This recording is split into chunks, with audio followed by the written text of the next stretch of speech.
it chapter by chapter, one bite at a time.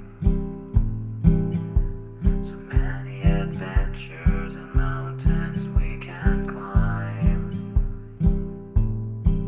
Take it word for word, line by line, one bite at a time.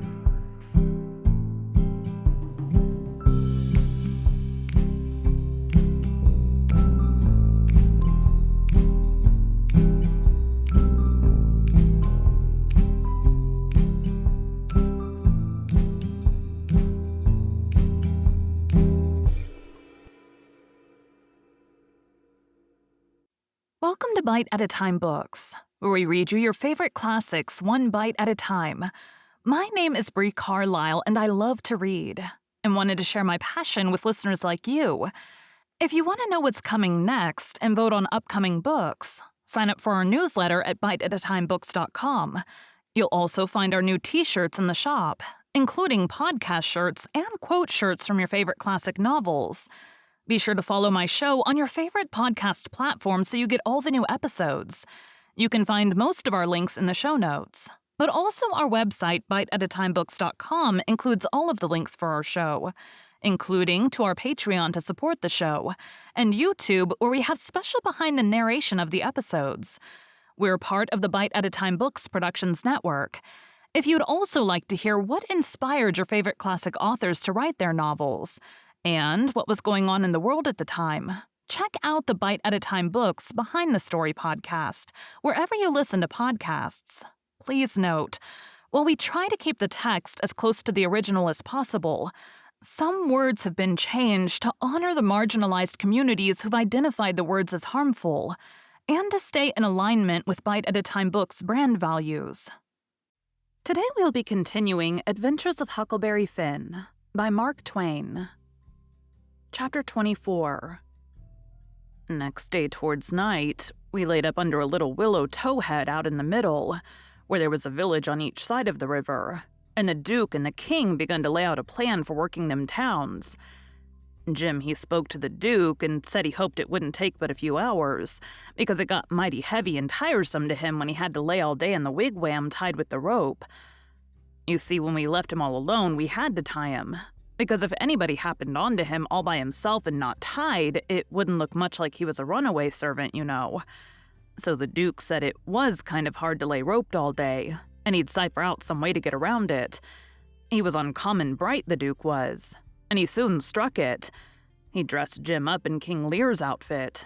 It was a long curtain calico gown and a white horsehair wig and whiskers. And then he took his theater paint and painted Jim's face and hands and ears and neck all over a dead, dull, solid blue, like a man that's been drowned in 9 days.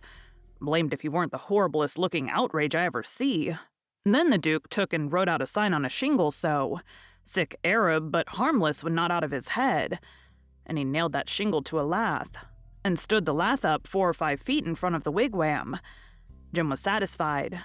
He said it was a sight better than lying tied a couple of years every day and trembling all over every time there was a sound.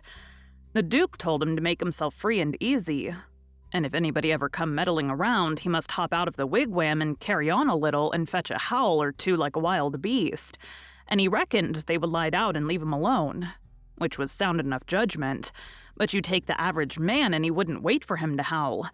Why, he didn't only look like he was dead, he looked considerable more than that. These rapscallions wanted to try the Nonsuch again, because there was so much money in it, but they judged it wouldn't be safe because maybe the news might have worked along down by this time. They couldn't hit no project that suited exactly. So at last the Duke said he reckoned he'd lay off and work his brains an hour or two and see if he couldn't put up something on the Arkansas village. And the King, he allowed he would drop over to the other village without any plan, but just trust in Providence to lead him the profitable way. Meaning the devil, I reckon. We had all bought store clothes where we stopped last, and now the King put his'n on, and he told me to put mine on. I done it, of course. The King's duds was all black, and he did look real swell and starchy. I never knowed how clothes could change a body before. Why, before, he looked like the orneriest old rip that ever was. But now, when he'd take off his new white beaver and make a bow and do a smile, he looked that grand and good and pious that you'd say he had walked right out of the ark, and maybe was old Leviticus himself. Jim cleaned up the canoe and I got my paddle ready. There was a big steamboat laying at the shore way up under the point, about 3 miles above the town. Been there a couple of hours taking on freight, says the king. Seeing how I'm dressed, I reckon maybe I better arrive down from St. Louis or Cincinnati, or some other big place. Go for the steamboat, Huckleberry. We'll come down to the village on her. I didn't have to be ordered twice to go and take a steamboat ride. I fetched the shore 1/2 mile above the village and then went scooting along the bluff bank in the easy water. Pretty soon we come to a nice innocent-looking young country Jake sitting on a log swabbing the sweat off of his face, for it was powerful warm weather, and he had a couple of big carpet bags by him. Run her nose inshore, says the king. I done it. Where you bound for, young man? For the steamboat, going to Orleans. Get aboard, says the king. Hold on a minute. My servant'll help you with the bags. Jump out and help the gentleman, Adolphus. Meaning me, I see. I done so, and then we all three started on again. The young chap was mighty thankful. Said it was tough work toting his baggage such weather. He asked the king where he was going, and the king told him he'd come down the river and landed at the other village this morning. And now he was going up a few miles to see an old friend on a farm up there.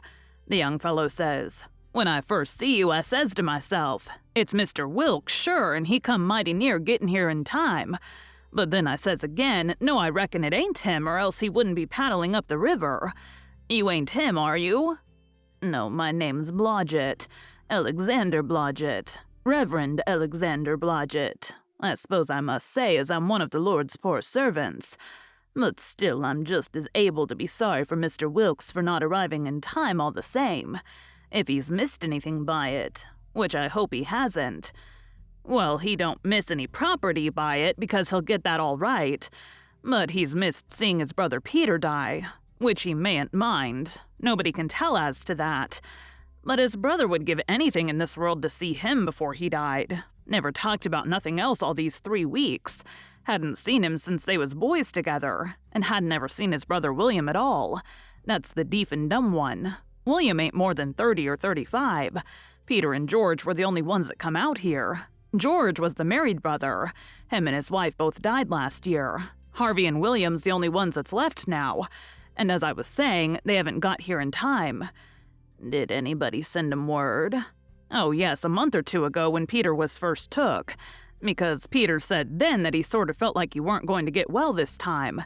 You see, he was pretty old, and George's girls was too young to be much company for him, except Mary Jane, the red-headed one. And so he was kinder lonesome after George and his wife died, and didn't seem to care much to live.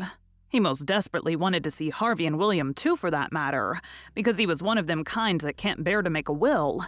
He left a letter behind for Harvey and said he'd told in it where his money was hid and how he wanted the rest of the property divided up so George's girls would be all right, for George didn't leave nothing, and that letter was all they could get him to put a pen to. Why do you reckon Harvey don't come? Where does he live? Oh, he lives in England. Sheffield. Preaches there. Hasn't ever been in this country. He hasn't had any too much time, and besides, he mightn't have got the letter at all, you know. Too bad. Too bad he couldn't have lived to see his brother's poor soul. You going to Orleans, you say? Yes, but that ain't only a part of it. I'm going in a ship next Wednesday for Rio Janeiro, where my uncle lives. It's a pretty long journey, but it'll be lovely. Wished I was a-going. Is Mary Jane the oldest? How old is the others? Mary Jane's 19. Susan's 15, and Joanna's about 14. That's the one that gives herself to good works and has a hare lip. Poor things, to be left alone in the cold world so. Well, they could be worse off. Old Peter had friends, and they ain't going to let them come to no harm. There's Hobson, the Baptist preacher, and Deacon Lot Hovey, and Ben Rucker, and Abner Shackelford, and Levi Bell, the lawyer, and Dr. Robinson and their wives, and the widow Bartley, and... well, there's a lot of them. But these are the ones that Peter was thickest with and used to write about sometimes when he wrote home. So Harvey'll know where to look for friends when he gets here. Well, the old man went on asking questions till he just fairly emptied that young fellow. Blamed if he didn't inquire about everybody and everything in that blessed town, and all about the Wilkses and about Peter's business, which was a tanner, and about George's, which was a carpenter, and about Harvey's, which was a dissentering minister, and so on and so on. Then he says, "What did you want to walk all the way up to the steamboat for?" "Because she's a big Orleans boat and I was afeard she mightn't stop there. When they're deep they won't stop for a hail. A Cincinnati boat will, but this is a St. Louis one." "Was Peter Wilkes well off?" "Oh yes, pretty well off. He had houses and land, and it's reckoned he left 3 or 4,000 in cash hid up summers."